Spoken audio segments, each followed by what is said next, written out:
Chers amis de TV Liberté, bonjour. Nous reprenons ces émissions après une longue interruption nous vous offrons ce matin la présence d'un grand artiste, Dimitri Naedic. Bonjour Dimitri. Bonjour. Nous avons cherché ce qui pourrait vous faire le plus plaisir, chers amis de TV Liberté, en ces temps extrêmement difficiles. Et nous avons pensé que c'était l'art qui nous ferait échapper à la lourdeur du moment. Et c'est un ami que vous connaissez bien, puisque je l'ai interrogé, qui est Slobodan Despot, qui a créé donc cette revue sur Internet qui s'appelle l'Antipresse, qui nous avait conseillé un livre. C'est le livre d'un Polonais qui s'appelle Józef Psarski, qui était fou de littérature et notamment de Proust. Il a vécu toute la guerre, bien sûr, la dernière guerre mondiale. Il s'est retrouvé dans un camp de prisonniers soviétiques et pour échapper à la lourdeur, à l'étouffement de ces camps, il donnait des conférences, comme souvent dans les camps. Ceux qui pouvaient donnaient des conférences pour distraire les autres. Et distraire au sens vrai du terme, c'est-à-dire sortir les gens qui étaient en face d'eux de la misère dans laquelle ils étaient. Et lui donnait des conférences sur Proust et c'est devenu un petit livre parce que cette conférence a été gardée et ce petit livre s'appelle Proust contre la déchéance et ça a été publié au livre de poche. Et ces conférences ont été données dans un froid réfectoire d'un couvent désaffecté. Et il a écrit « Cet essai n'est qu'un humble tribut de reconnaissance envers l'art français qui nous a aidés à vivre pendant ces quelques années en URSS ». Voilà pourquoi je me suis dit il fallait que j'invite un artiste en cette entrée, d'autant plus que ceux qui sont vaccinés pourront aller au concert de Dimitri, qui est donc le 13 septembre au Théâtre de la Gaîté, rue de Montparnasse, 20h30.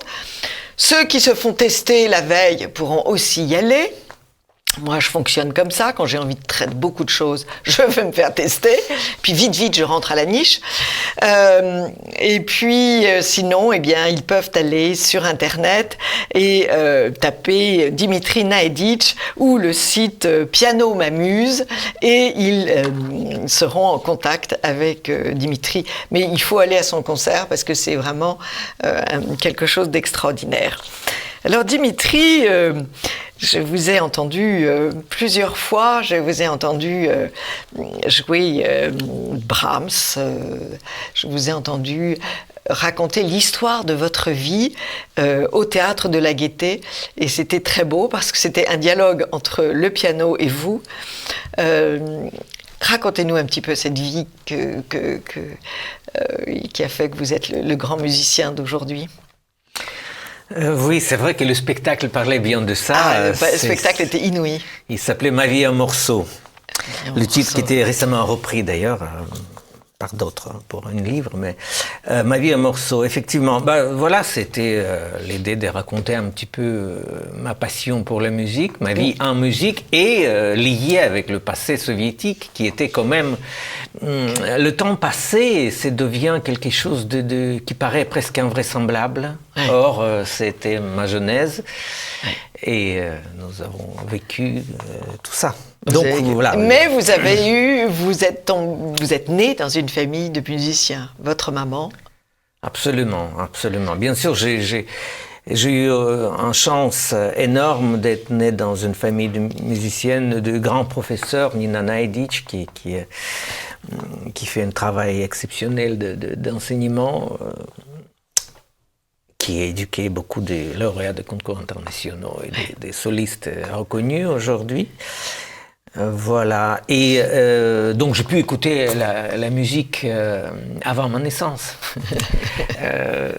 Ça aide. Et puis, deuxième chose, bien sûr, baigner c'est dans très cette inégal. musique. C'est une injustice crasse. Absolument. Il y a des enfants qui naissent après avoir écouté pendant 9 mois de la musique dans le ventre de leur mère. Et d'autres qui en sont privés. Et puis après, effectivement, la naissance à la maison avec un Bechstein, un grand piano à queue magnifique, splendide. Donc un son et toute l'imagination et l'envie de jouer s'éveille tout de suite. Il y a le monde qui apparaît avec une seule note appuyée.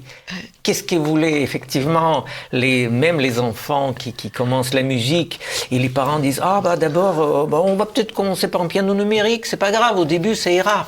Non, ça ira, on n'a pas le choix, mais ça ne peut pas donner la même impression, évidemment, le son numérique mort qui est juste reproduction, ou alors vraie vibration qui vous traverse, qui vous transporte. Donc c'est sûr que j'ai été un peu privilégié pour faire de la musique. Absolument.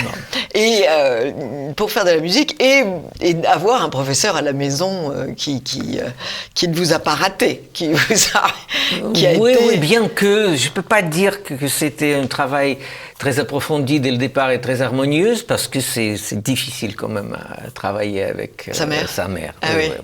Avoir sa mère comme professeur, mais elle a délégué. C'est très très dur. Donc elle est bien déléguée, mais bien elle est tout en étant toujours là. Oui.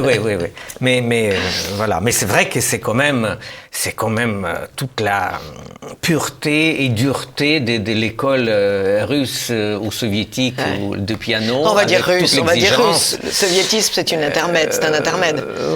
Oui, bien que ça contribuait à certains, parce que c'était une certaine vision. Tout l'art, le sport, la science était aussi une façon de dominer le monde et prouver qu'on est le meilleur. Donc en fait, il y avait le grand moyen. Beaucoup de choses ont été abîmées en URSS, mais pas les arts. C'est vrai, ça. Pas les arts, le sport, tout était misé là-dessus. L'artiste avait une place à part. L'artiste avait une place très privilégiée. Effectivement, bien qu'il fallait quand même rentrer dans les cadres. Et si dans la musique pour l'artiste-interprète, c'était beaucoup plus facile, parce que le langage n'étant pas concret, on pouvait s'exprimer de façon libre. Dès que déjà ça allait vers la composition, c'était déjà plus compliqué. Parce que Shostakovich, trop de notes, trop de dièses, on lui disait. Donc forcément, déjà, au niveau de langage, c'était plus complexe. Et puis, quand on parle de littérature, parlons pas là, toute la censure, évidemment, était là. Mais pour les interprètes, plus facile. Bulgakov et Pasternak en connaissent quelque chose. Mais c'est très intéressant de voir en effet que l'URSS a voulu dominer par ses artistes. Mais j'ai envie de dire, les écoles de musique russes étaient déjà extraordinaires bien sûr, avant. La tradition. Alors, quelle est l'histoire de cette tradition ? Comment se fait-il qu'il y ait cet extraordinaire désir et aptitude. Est-ce que c'est la nature profonde du russe ? Alors je dis russe, vous êtes ukrainien, vous êtes né à Kiev, mais bon, j'ai envie de dire que vous êtes russe, tout simplement. Est-ce que ça vous chagrine si je dis ça ? Aujourd'hui, oui. Aujourd'hui, c'est quelque chose qui devient inconcevable, parce que, vu le conflit énorme, Ukraine-Russie, il y a une rivalité, c'est un conflit qui vient d'ailleurs, qui vient d'outre-Atlantique, si j'ai envie de dire. Oui, qui joue sur les choses, mais après c'est le problème identitaire qui est ancien aussi, c'est pas que récent. Oui, plus la guerre pendant la Russie. C'est vrai que c'est des questions extrêmement complexes. Il est vrai que j'ai été éduqué à l'époque soviétique, et pourquoi on parle, quand on était, malgré tout, on n'était pas russe, on était soviétique. On était le même peuple. Oui, vous étiez le même peuple avec les Géorgiens. Kiev, c'est le berceau de la Russie. Voilà. Point barre. Kiev, c'est le berceau de la Russie. Donc, Moscou vous doit tout, en quelque sorte. Après, on peut aussi. Moscou vous doit tout. Donc, sauf que maintenant, c'est tellement compliqué. Vous pouvez prendre votre prédominance. Il y a d'abord Kiev et ensuite Moscou. Voilà. Alors, allons à l'essentiel, c'est-à-dire cette aptitude russe qui fait que, il y a toujours un pianiste russe dans tous les grands concours et des cantatrices russes. C'est difficile à expliquer vraiment d'où ça vient. Il y a l'âme pour quelque chose. C'est vrai qu'il y a des peuples qui sont un peu plus prédisposés à la musique. Les Allemands, les Italiens. Voilà. Et ça, on voit, on entend les différences pour ceux qui savent entendre. Et effectivement, après, chaque peuple a peut-être ses prédispositions pour certains types d'art, certains types d'activités, etc. Pour la Russie, l'Ukraine, et ces pays slaves, on va dire. Voilà, pays slaves, il y a cette musique est là. Après, c'est la tradition. Vous savez pourquoi certaines civilisations à certains moments prennent de l'importance, font des exploits, atteignent un niveau extraordinaire pour après tomber dans l'oubli et complètement... Et puis les autres prennent la place. Analyser, donner tout le facteur, c'est extrêmement difficile. Pourquoi ça s'est fait comme ça? Mais effectivement, la grande tradition, avec une exigence absolument extrême, avec la passion qui va au-delà des cadres, des limites.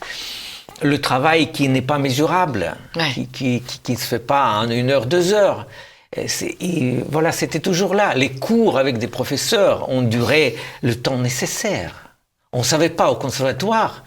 C'est-à-dire que, au tout début, quand je suis arrivé en France il y a 30 ans, et j'ai commencé à voir comment ça se passe, j'étais absolument frappé par la différence d'approche. Quand j'ai vu qu'un cours dure 1h15 et au bout d'1 heure et quart, merci, au revoir, on se voit la semaine prochaine, je comprenais absolument rien parce que chez nous, le cours durait 2 heures, 3 heures, 4 heures s'il faut, peu importe. Selon l'humeur du professeur. Selon la nécessité, selon l'ambiance, etc. Sans parler du fait que pour l'heure de cours, il y avait beaucoup d'étudiants qui étaient présents tout simplement à écouter les cours des autres. Ça se faisait, c'était la tradition permanente. Grand professeur célèbre, il y avait la classe était plein. Les fameux grands professeurs à Moscou, à Kiev ont toujours gardé cette tradition. Donc il y a un côté totalement informel et basé sur la passion. Et d'ailleurs, ça continue toujours de cette façon-là. Bien sûr. Peut-être un peu moins, mais quand même beaucoup. Et exemple, ma mère qui travaille avec ses élèves 10 fois ce qu'il faut, voire 20 fois, peu importe. C'est personne ne calcule. Il n'y a personne ne calcule. Oui. Voilà. Il n'y a pas d'horaire syndical. Exactement. Il faut lâcher le mot quand même. Il faut lâcher le mot. Et puis c'est une tradition aussi qui se transmet de façon orale presque. Vous savez, c'est une tradition qui, du moment que la vie a beaucoup moins réglementé, ce qui comporte évidemment beaucoup de désavantages et il y a beaucoup de problèmes liés avec ça, mais pour certaines choses, c'est mieux. C'est-à-dire que pour la créativité, il vaut mieux qu'il n'y ait pas trop de réglementation. Voilà, exactement. Et donc c'est une tradition qui ne vient pas des diplômes. C'est-à-dire que ce n'est pas en obtenant 30 000 diplômes qu'on d'un seul coup on devient brillant professeur. Non, on va écouter les anciens. Et écouter encore les anciens et se perfectionner des années pour enfin devenir un grand professeur. Donc c'est une approche différente. Alors un grand professeur et un grand artiste, puisque vous êtes, vous nous réjouissez depuis des années avec 2 amours. Plusieurs amours, mais parce que vous avez joué Brahms, c'était un duo violoncelle-piano, c'était Brahms, non? Il y avait plein, on a joué beaucoup de choses, sonates, la musique des chambres. Beaucoup de musique des chambres avec un violoncelliste que les téléspectateurs connaissent puisqu'il est venu jouer ici, c'était Vladimir Chevel. On ne peut pas ne pas parler de ce grand musicien, évidemment. Alors, vous avez édité des CD et après avoir joué de façon classique beaucoup d'œuvres, tout d'un coup, vous avez... alors, ça s'appelle... la maison d'édition s'appelle New, la maison d'édition qui publie... La maison d'édition qui s'appelle Deny Records. Oui. Et la série c'est sur ça, laquelle... apparaît ce disque, maintenant, ça s'appelle New Time Classics. New Time le Classics. terme anglais, pardonnez-moi. Alors, New Times, parce qu'en réalité, vous avez fait 2 disques, le deuxième vient de sortir. C'est Mozart, Mozart dans les étoiles, c'est ça le nom? Le titre du disque. Ah, vous dirais-je. Ah, vous dirais-je. vous dirais-je Mozart. Vous dirais-je Mozart. Vous aimez les jeux de mots. Et le premier, c'était Back Up. Eh oui, Back Up. Avec Gilles Naturel et Arthur Allard. Dans les 2 cas. Dans les 2 cas. Alors, qu'est-ce qui vous a pris tout d'un coup de faire subir, j'ai envie de dire, je vais être très franche avec vous, parce qu'au départ, je déteste ça. J'ai eu beaucoup de mal à m'habituer à Jacques Louzier, qui était donc de ma génération, quand j'avais il y a très longtemps. Faire subir les derniers outrages à Bach et à Mozart, je trouvais que ça était d'un mauvais goût. C'est vrai, ah oui. Bon, j'ai grandi, vieilli, et petit à petit, je m'y suis mise, et j'arrive à écouter l'heure de jazz le soir sur Radio Classique. C'est vous dire que j'ai fait des progrès. Mais comment est-ce que vous en êtes arrivé à cette, je ne vais pas dire ce détournement, cette extension contemporaine, comment est-ce que vous avez... Exactement. Mais c'est un très long chemin. C'est vraiment aboutissement d'un chemin de toute une vie, à vrai dire, cette série qui arrive maintenant. Parce que, voilà, comme on a parlé tout à l'heure, grâce à cette chance d'avoir le piano à la maison magnifique, j'ai commencé par faire quoi? J'ai commencé par venir, toucher le piano et parler... avec lui, communiquer avec lui. Et donc composer tout de suite. Et donc, improvisation, évidemment. C'est-à-dire, si on peut appeler improvisation, une note, 2 notes, 3 notes, et puis après 4, et après un peu plus, et on commence. Donc, approche absolument naturelle et créative. Et, pour moi, le seul logique pour débuter. Et le seul possible pour débuter. Quand on commence par le solfège et la partition, on tue tout. Enfin, pas tout, heureusement, il y a des preuves de presque tout, presque tout. Mais beaucoup, hein. On en perd beaucoup. Voilà, donc déjà, naturellement, c'était la composition et l'improvisation. Après, rentrer dans une école, alors, très haut niveau, école du type qu'il n'y a pas d'équivalent en France. C'est un petit peu comme conservatoire de région, mais niveau est beaucoup, beaucoup plus élevé. Fort. Et c'est vraiment destiné à futurs professionnels. Au meilleur. Parce que c'est une école qui dure 11 ans, depuis 7 ans. Et chaque année, presque, il y a un concours éliminatoire. Déjà, pour rentrer, c'est un très grand concours. Et tout ça, je vous parle des époques d'il y a bien des années. Or, aujourd'hui, l'intérêt pour la musique, malheureusement, baisse partout, vu le contexte économique et puis les difficultés d'exercer ce métier. Mais à l'époque, c'était comme ça. Très, très grand concours. Et puis, concours éliminatoire presque chaque année. Dès 7 ans, un concours, Oui. Donc, vous ne passez pas, vous êtes viré. Donc, c'est pour ça que c'était extrêmement...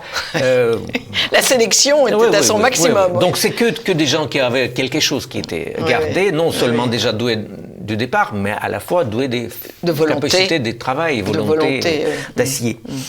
Voilà. Et il est vrai que cette approche, malgré tout, qui n'est pas que du bon, en tout cas, il n'y avait aucune place à la créativité dans l'histoire. Donc là, j'ai quasiment arrêté mes expériences. Vous avez été obligé de vous plier. Oui, voilà. Il y avait pas tellement le métronome. Mais il y avait toujours un peu de résistance malgré tout. J'ai toujours improvisé, toujours fait quelque chose. Et après, c'était la découverte de jazz qui m'est remis sur des rails de la création. Alors, qui vous a fait découvrir le jazz? Un copain qui écoutait radio The Voice of America, Willis Conover. À l'époque, radio qui était interdit ou semi-interdit à l'époque soviétique, mais on en pouvait écouter. Et donc, c'est par lui que j'ai découvert il existe Oscar Peterson ou Bill Evans ou d'autres grands jazzmen. Et j'ai commencé à écouter, j'étais passionné par ce style. C'est permis de revenir vers la création, vers la... Parce que ce sont des deux approches, façon de fonctionner un interprète classique ou interprète jazz, c'est absolument, n'a rien à voir. Non. C'est deux approches totalement différentes. dans le premier cas, interprète classique, nous sommes dans la... Bien que la partition écrite par le grand compositeur, ce n'est qu'une idée. L'œuvre telle qu'elle, il n'existe pas. La partition, c'est une sorte d'idée de l'œuvre qui est cristallisée. C'est l'interprète qui l'a fait créer. C'est l'interprète qui l'a fait vivre. Oui, voilà. Okay. Donc, quelque part, au départ, c'est déjà co-création. Mais toutefois, l'interprète a une contrainte énorme de respecter le style. Et avec le temps, dans la musique classique, si à l'époque de Mozart, avant encore plus, et puis encore à l'époque de Liszt, et Chopin, et jusqu'à fin du XIXe siècle, l'improvisation était d'usage malgré tout dans la musique classique. Les musiciens savaient improviser. Ça s'appelait des variations. Il y avait variations, c'est une des formules qui était à l'origine improvisée, mais les préludes également étaient à l'époque improvisés encore avant. Et puis les cadences qui étaient présentes, qui étaient improvisées également avant d'être écrites. Donc c'était naturel, les musiciens savaient improviser. Et petit à petit, il se passait des choses que chaque métier s'est spécialisé de façon extrêmement... Les compositeurs ne savent pas toujours bien jouer un instrument. Les interprètes ne composent pas et n'improvisent pas dans la plupart des cas. Évidemment, il y a des exceptions, heureusement. Qui confirment la règle. Voilà. Donc, voilà, donc on est dans un respect aujourd'hui à la lettre de la partition, et en plus, dû à problème de business et de musical, parce que la musique est devenue un business plus que... Tout est devenu un business. Tout est devenu business. On a plus de moyens d'être tellement libre, parce qu'au risque de plaire en tel, au risque de plaire d'un plus grand nombre, alors la créativité passe à la trappe. On doit se concentrer sur des choses... Parce que est-ce qu'il y a des partitions écrites de jazz? Bien sûr. Bien sûr, mais voilà, mais après c'est notre démarche, c'est-à-dire que, parce que dans le jazz, voilà, le jazz, il reproduit les schémas de musique classique d'avant. Il a amené cette approche quand le même artiste peut être au même temps interprète, et ne peut être, mais est. Au même temps improvisateur, interprète, compositeur, arrangeur, etc. Donc voilà, ce côté beaucoup plus spontané. Et l'improvisation est en clé, elle est toujours présente. Il peut y avoir des parties écrites quand même, mais voilà, il y a toujours côté improvisé dans le processus. Donc après, on peut l'écrire, cette improvisation, on peut le relever, et ça se fait. Mais bon, c'est pas du tout... et alors, ce que vous avez fait avec Back Up, bon, vous commencez, c'est magique, on est dans Bach, on est en Allemagne, et après, donc, vous nous emmenez ailleurs. Chaque interprétation est écrite ou vous inventez à chaque fois? Vous savez, il y a tous les cas de figure. C'est vraiment chaque composition inspire un traitement différent. Ouais. Mais il est vrai que, contrairement, donc on a évoqué Jacques Lussier, donc c'est vrai que je suis souvent comparé à Jacques Lussier dans ma démarche. Ça ne me dérange pas dans le... C'est le premier. C'est un petit peu, oui. C'est le premier à avoir ce qu'on appelle cassé les codes. C'est ça. C'est un des premiers, en tout cas, à devenir célèbre à faire ça. Mais ce qu'il faisait, c'était des démarches. Il prenait l'œuvre classique. Souvent, il la jouait quasiment comme c'est écrit par le compositeur, mais en apportant façon d'interpréter un peu plus jazzy et en apportant le contrebasse et batterie derrière. Après, une petite plage d'improvisation quand même. Mais disons que voilà, la part créative était quand même relativement réduite. C'était pas... voilà, donc c'était vraiment jazzification de l'original, surtout Bach. Après, il a fait plein d'autres. Voilà, donc, ce qui me concerne, à l'époque, je ne connaissais pas Jacques Lussier, donc je ne pouvais pas être influencé par lui, aucunement. Je l'ai découvert déjà en arrivant en France, bien plus tard. Voilà, mais ce qui me concerne, j'ai essayé de trouver juste un équilibre et être dans un balancement naturel, permanent entre l'original et une interprétation extrêmement créative qui peut pousser très très loin. C'est-à-dire que jusqu'à réécriture totale de l'œuvre. Donc la part de compositeurs et improvisateurs et interprètes est toujours présente dans les proportions variés. Alors, quel morceau vous voudriez que nous... de Bach, on va commencer par Bach. Quel morceau voudriez-vous que l'on écoute et que vous nous expliquiez comment vous faites? C'est extrêmement compliqué parce que choix entre les morceaux. C'est le morceau qui vous paraît le plus... Parce que, effectivement, dans le certain, je reste dans l'approche quand je joue le texte original, une partie très proche. Prenez celui qui reste un petit peu proche, parce que, vous savez, pour des personnes d'un certain âge, c'est fatigant, c'est perturbant. Alors, qu'on va partir on va partir de la vraie partition, si je puis dire. Non. Très bien. On peut prendre le prélude en do majeur, une des œuvres les plus célèbres, qui est donné après. Où était écrit fameux Ave Maria, mélodie d'Ave Maria. D'accord. Donc là-dessus, il est assez proche d'original. Voilà. Celui-là qui sera peut-être le plus proche d'esprit, entre parenthèses, Jacques Lussier, sans aucune évidemment. Oui. Mais en tout cas, il y a une partie, on entend le texte original presque en intégralité.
Alors, ce prélude archi connu, vous l'imaginez, vous le faites s'envoler, vous le faites s'échapper des partitions. Comment...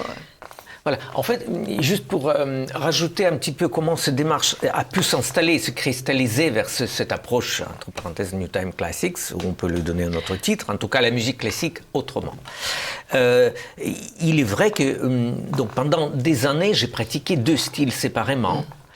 Sans oser les mélanger. Et parce qu'on me disait, mais surtout pas, mais c'est un sacrilège. Parce que vous faisiez beaucoup de... Vous étiez dans l'entourage de Didier Lockwood et vous faisiez beaucoup de jazz avec lui. Oui, Didier Lockwood, c'était déjà bien plus tard. Avec Didier, on a travaillé pour beaucoup de projets ensemble. Oui. On a joué en duo et puis en trio avec sa femme à l'époque, Caroline Casadesus. Donc on a mélangé déjà la musique classique et le jazz. Oui. Mais pour moi, c'est venu petit à petit. C'est vrai qu'à l'époque, je n'osais pas tellement de le faire. Et plus en avançant, plus j'avais envie quand même. Je me disais, mais pourquoi non? En fait, qui a dit que c'est interdit? Parce que ce n'est qu'un regard, c'est un regard créatif vis-à-vis des œuvres des grands compositeurs. Donc, ce ne remet absolument pas en cause l'original qui continuera à exister tel quel. Mais c'est le droit juste de laisser l'interprète en part plus importante de la création. Alors, il faut laisser l'interprète, vous avez raison, mais il faut aussi laisser à l'auditeur la possibilité de vous suivre. Et ça, c'est beaucoup plus dur, parce que vous êtes dans votre jeu, dans votre interprétation, dans votre connaissance extrêmement profonde. Mais c'est un choc quand tout d'un coup, on attend cette partition dans laquelle on s'est installé et que tout d'un coup, vous la perturbez. Vous voyez ce que je veux dire? Bien sûr. Pour l'auditeur, c'est extrêmement, dans un premier temps, c'est extrêmement inconfortable. Je suis très, très honnête avec vous. Je pense que c'est vraiment, ça dépend des personnes. Moi, j'avais très, très peur au départ de le faire. C'est sûr. Et en présentant ça un petit peu dans les temples de la musique classique, au Festival Bach, au Festival Mozart à Salzbourg, quand j'ai présenté ce programme la première fois à Salzbourg, je me disais, mais ils vont m'en huer. Non, ils ont aimé. C'était un succès absolu. Donc, je pense que le pourcentage des gens qui aiment vraiment pas est relativement faible. Après, il est important que la première connaissance se passe lors d'un concert. C'est ça. Parce que il y a des choses au niveau d'énergie qui se produit qui ne peut pas être transcrit sur un CD. Non, c'est exact. Oui. Donc voilà.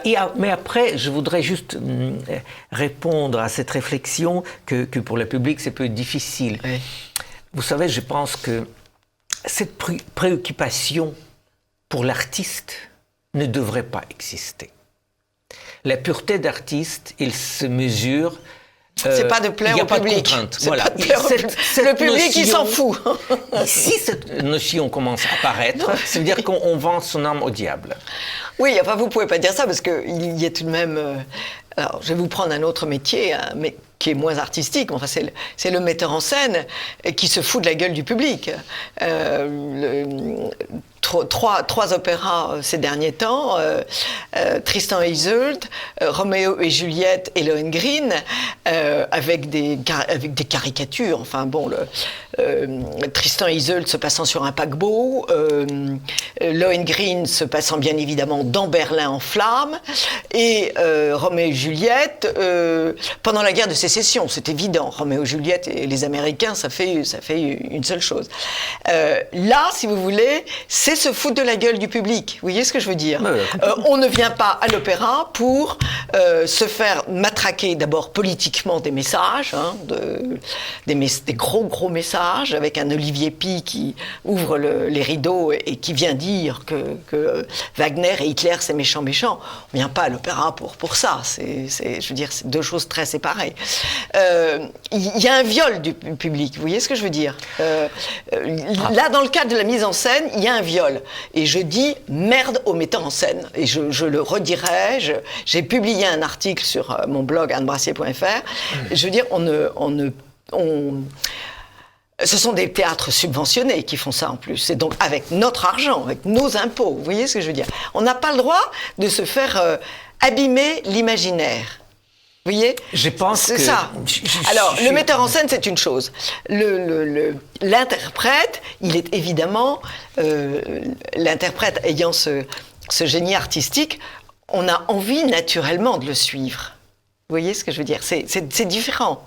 Mais...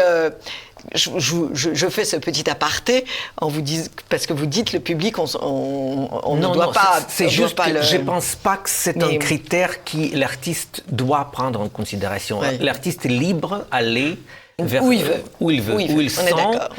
Après, malheureusement, tous les artistes, justement, je pense que c'est peut être le preuve de contraire. Des fois, l'artiste n'a pas être vrai artiste et juste spéculer sur certaines choses. Donc, oui, il y a quand même quelques artistes qui se sont foutus de nous au XXe siècle, en tout cas.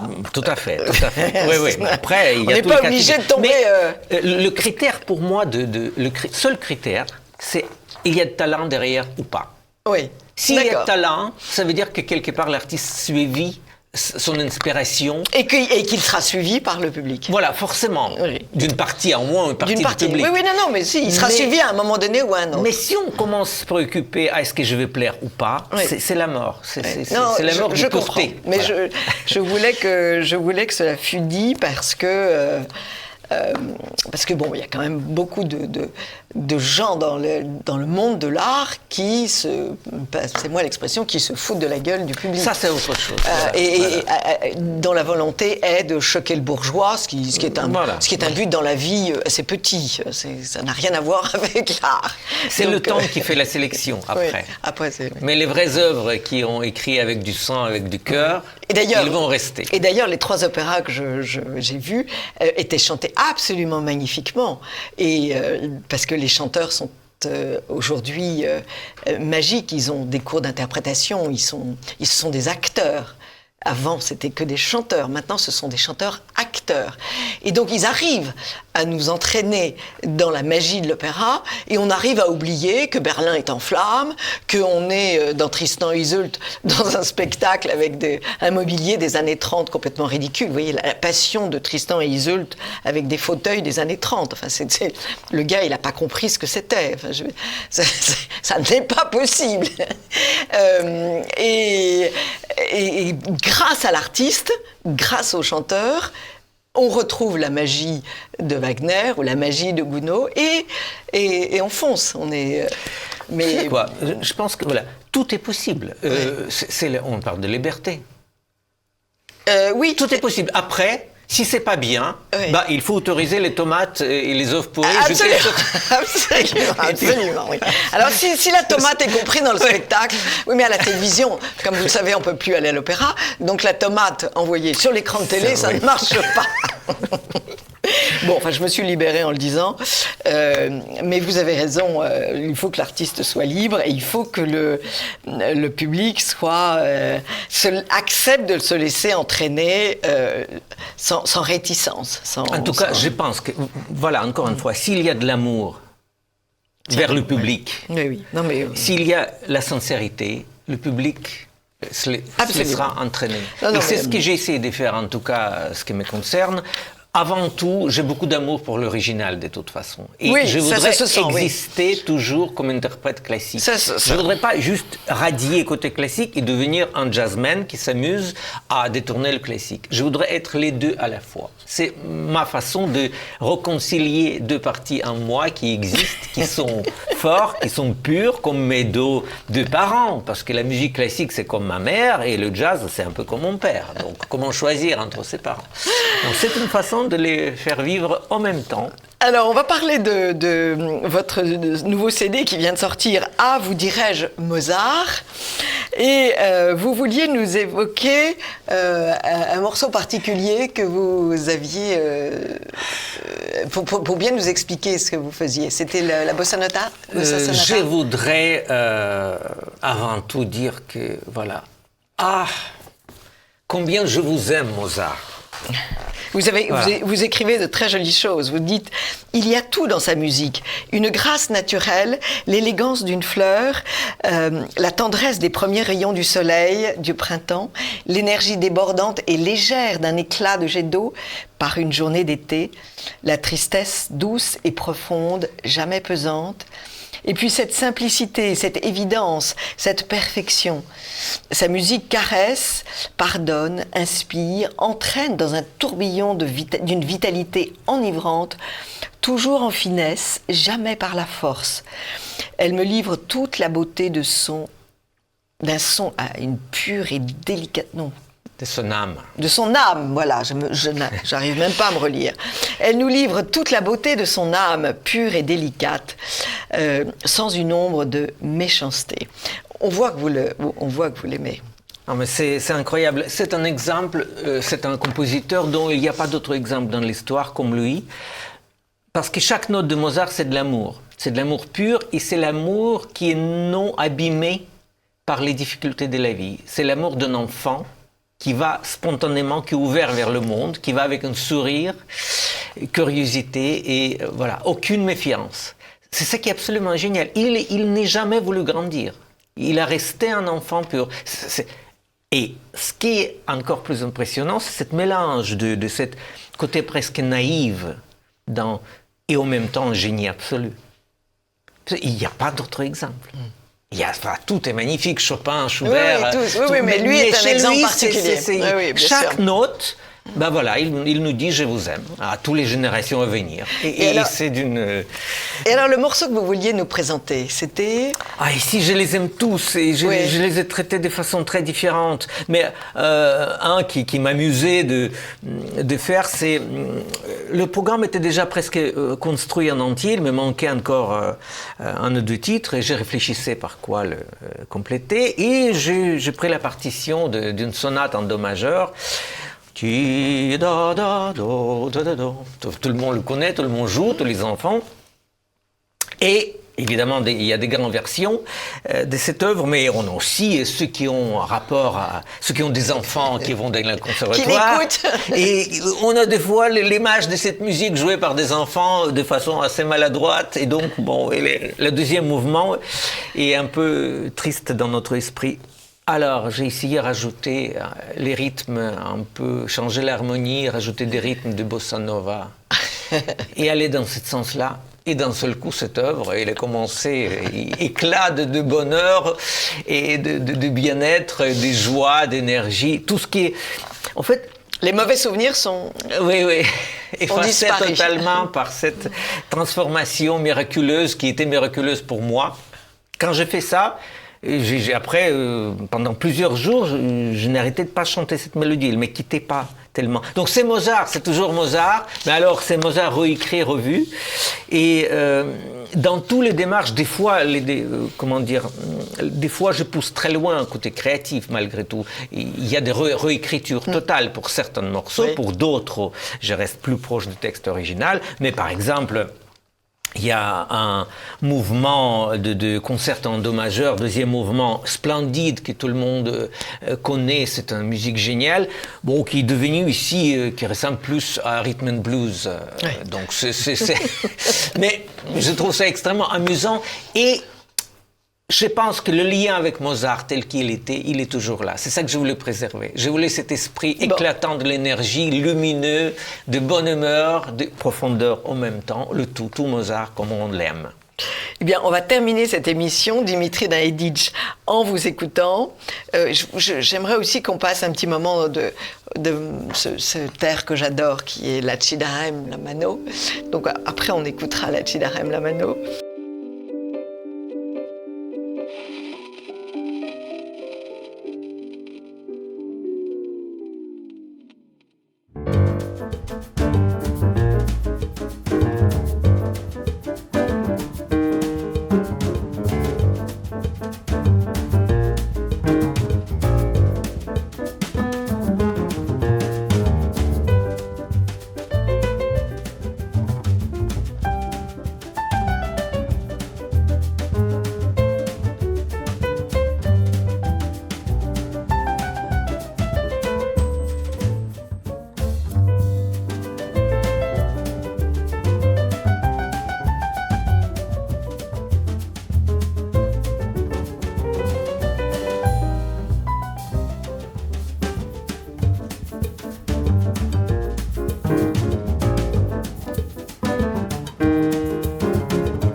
Merci beaucoup. J'invite donc les téléspectateurs à vous retrouver le lundi 13 septembre dans ce petit théâtre qui vous va tellement bien. Le théâtre de la Gaîté, c'est vraiment... Montparnasse, le théâtre de la Gaîté Montparnasse. Gaîté Montparnasse.